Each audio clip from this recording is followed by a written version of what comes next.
coaching is going into organizations. More and more leaders are being trained as coaches. Some of them even say that a leader is a coach by definition, which we never heard of 10 years ago. For any organization in the next couple of years that wants to actually be competitive and to differentiate itself, I am hard pressed to see how they'll ignore coaching, because it's no longer about systems, it's no longer about capital. Those things now are readily available. So we've got to narrow down to the other factor of production, which is people. And people are about relationships, people are about achievement, people are about meaningful work. So I honestly don't see how anyone will avoid coaching in the next 5 years is a bit far, even in the next 2 to 3 years. The company was growing faster than the leaders that we were churning out. And we needed something to help us to meet that. Otherwise, we'll not keep up with that particular growth. So we tried hiring, and we realized it's a short-term. The short-term fix. We needed a much more long-term. We also realized that the people that we were hiring into middle-level management, senior-level management, they had challenges of adapting to our culture. They were coming and they were leaving.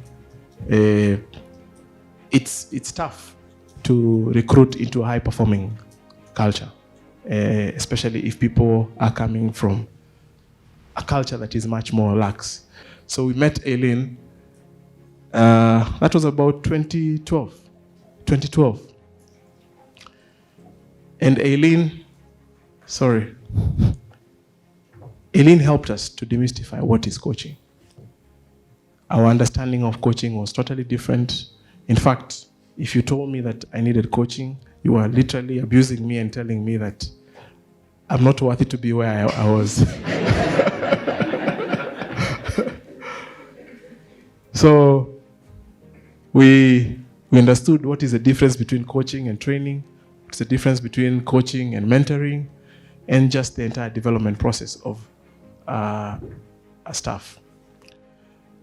And we committed that, or rather we realized that this was the key for us to have a sustainable solution to generating a pipeline of leaders that will help us to sustain the growth that the company was projecting. These are some of the markets that I used to visit 10 years ago. Nowadays, I don't visit these markets. There are people I've coached who go to look for these opportunities.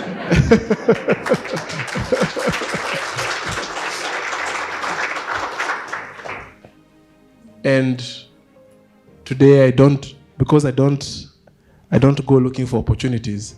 I look for clients, and today we actually have the largest sovereign wealth fund in the world with $1 trillion. Yeah, we represent them here. The spectacular growth has come over the last 10 years.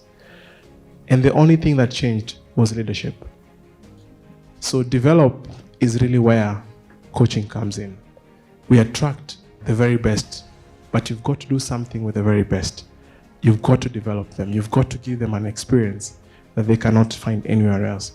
And coaching is one of the tools that we've adopted of giving them an experience unlike anywhere else and enable them to be able to execute and enjoy in a high-performing organization. Bringing coaching into our organization was actually not the goal, not an intentional goal initially. We looked at our workforce, and we saw that a lot of the management team was actually aging.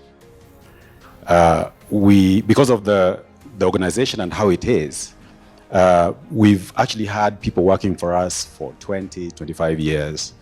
The average period served for senior management is actually about 20 years. And we sort of scratched our heads and said, okay, fine, so retirement is coming. This group has been the source of our sustenance. What are we doing to ensure that this company lives beyond the people that we have here? And we started talking about or thinking or discussing succession. And I believe that was actually the door that led us to coaching. What we really set out to do was fairly narrow. You know, we were looking at this beautiful organization, how are we going to just ensure that it continues? But in the process of exposing our managers to coaching, we've actually developed human beings. We've developed the people. And coaching is about people. It's about love.